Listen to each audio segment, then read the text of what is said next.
Hello and good morning everyone. My name is Mohit Puri. Today I've got this opportunity to record this video. In case I make any mistakes, I do apologize because this is recorded live. I hope you understand that there could be a couple of mistakes when I'm talking to you, when I'm recording this video, which may appear up, and that's not a problem. I guess everybody makes mistakes, yes? Brilliant. Well, the purpose of this video is that how to approach in this examination. I need you to understand a couple of very important things which will help you to approach this examination and appear in this examination without any undue hassles. Before we begin, what is IELTS? IELTS is International English Language Testing System. Wow, everybody knows it. But is that enough? That IELTS is only an English language test for you? No, it is probably not enough. Our approach towards this examination is very, very important. I am no good if I cannot speak English. You, my students, will only be good when you score in this examination if I have to understand the deal of this exam first. Let us focus on how this exam works. Obviously, I'm sure a lot of people would be aware of this, that this exam works on the basic principle, which is learning your language and prove your skills in the test itself. Now, what skills we are talking about here? Your listening skills, your writing skills, speaking and reading skills. Any language in this world would have these four basic modules, skills, which needs to be assessed in order to understand that how well you can speak such language or any language. I will give you an example. I went to a country where English was not spoken widely. Well, I've been to many countries, but I'll give you an example of a country, okay? Let's say Thailand. I went to Thailand the other day, and the Thai people, they're great people. Mind you, they're very hospitable, they're good people, they're like us. They want to sell everything. They want to explain that, okay, this is what we have in our history, like we explain to the tourists who come from abroad, and so on. But I faced a problem with them that they were not able to speak English language. So I was making hand movements, I was explaining them how this, that, I need these things and all that. But unfortunately, there were a lot of occasions where I was actually not able to explain them. That is a problem.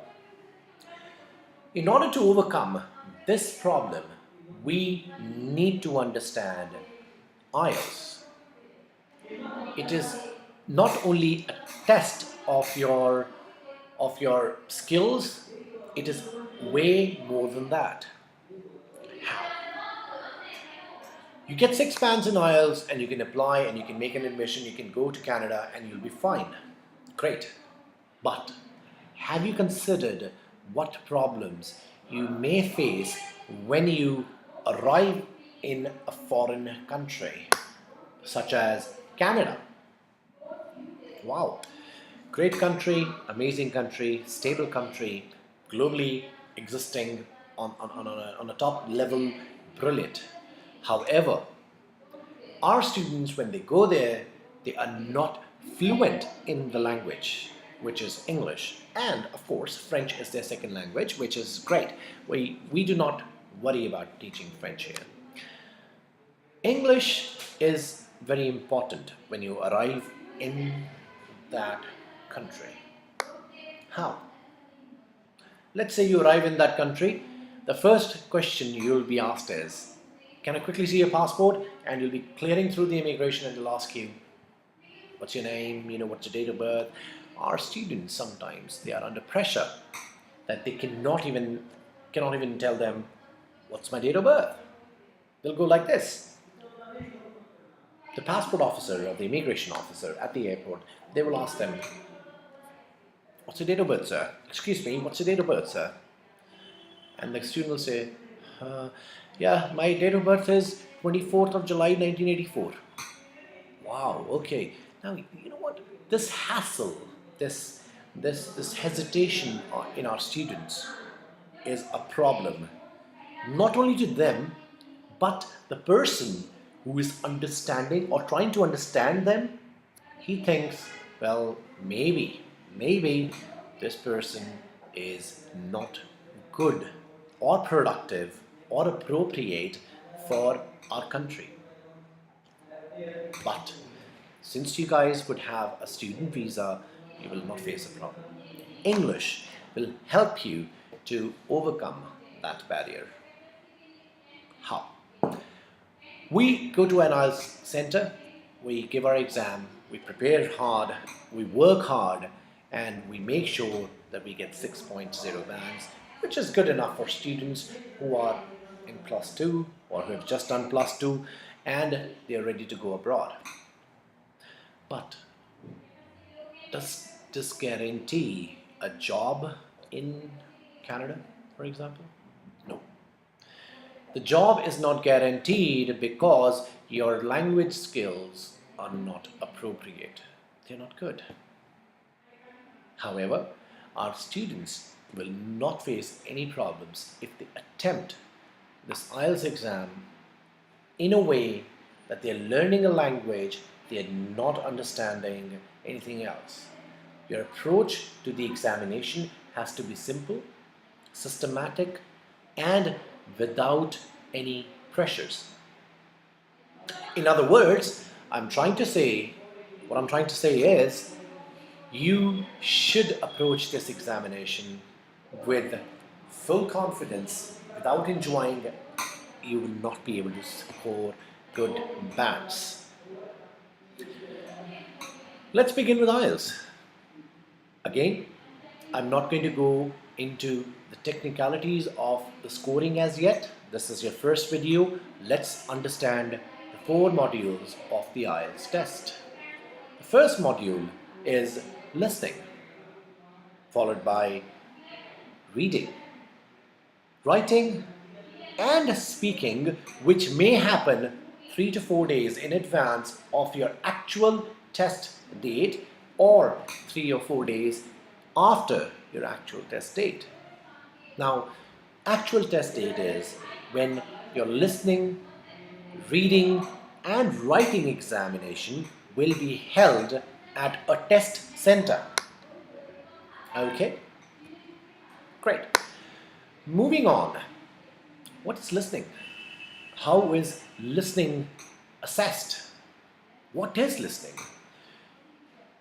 I would say, as far as my experience goes, I believe, and I'm sure a lot of people will agree to this as well, that listening is the most scoring part of the IELTS examination. The most scoring module. Which means that you can actually score 9 out of 9 bands when attempting your listening module. Great. Wow. But is that easy? Yes, it is. It is very easy. It is very important as well, because this will help increasing your scores to a level where, let's say, we have 666 in 3 modules and in listening you have 8, your overall score becomes 7. Wow, good. Because you only worked hard in your listening. Or maybe you didn't work hard because listening, there's no hard work involved. The only hard work which is involved is that when you're attempting your listening examination, you got to think positively and listen to the videos positively. Now, sir, excuse me, our trainers tell us that concentrate. Well, yes, you have to concentrate, but you got to stay positive as well. If you do not stay positive, then you cannot concentrate. Makes sense? Important is that you stay positive for the listening test. When you're attempting such a test, you understand the need that you need to score 40 out of 40 questions correct, and you will score 9 bands. That should be your approachable target. When I say approachable target, it is approachable. Trust me, I have seen people doing it. I have students who have done this, and I still have a couple of students wherein I feel that they will be able to score 8.5, if not 9. Good, isn't it? Now, let's consider how to approach it. Of course, number one, you got to stay positive.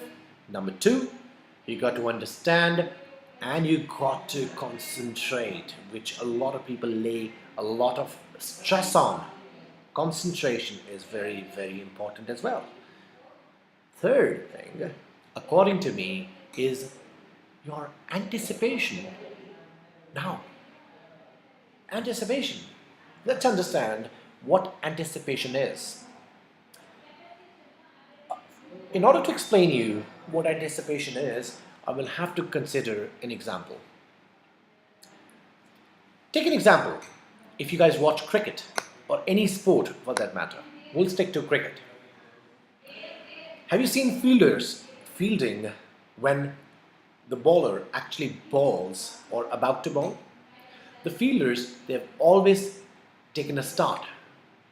If they are in the slips, if you are good followers of cricket, if you follow cricket, you will understand what I'm saying. If they are standing in the slips, their hands will be like this, and they'll be on their toes, bending down and ready to catch that ball which may come at them. That is called anticipation. The ball may not come at them as well, but they are ready for every single ball which is about to come or which may come to them. Stupid. Why? Why would we do that? But it is important in your listening. If you do not anticipate, you will not get your answers correctly. You can concentrate very well only if you anticipate the answer to this question is about to come. The answer may not come as yet, but you're still anticipating, you're still in the process. Okay? Another example, how, in order to understand what is anticipation process. In my classrooms, I do a couple of activities and I tell my students to listen to my voice and then attempt a couple of questions. My voice, however, well, it's probably not the best in the world, but the part of the problem becomes to the students is, so we are not able to understand the accent of those people who are speaking in the audios. Well, I tell my students, I'm sorry folks, that is not my problem. My problem is that you got a score. And students will say, sir, we have not understood this accent. Doesn't matter. Doesn't matter. It is not the accent which needs to understand. It is the words, or they are the words which you should understand how and how well you will approach it. Students say, yeah, I understand, sir. Now, I'll give you an example of anticipation. Begin with this. I tell my students to listen to my voice and tell me the correct answer. There are two people who are talking in this conversation, James and Faulkner. Well, cricket. Let's talk about cricket. Well, the conversation goes like this. I'm looking to buy a car. In the earlier days, the Ford models of the cars were very good. However, I've seen a lot of problems in the Ford cars these days.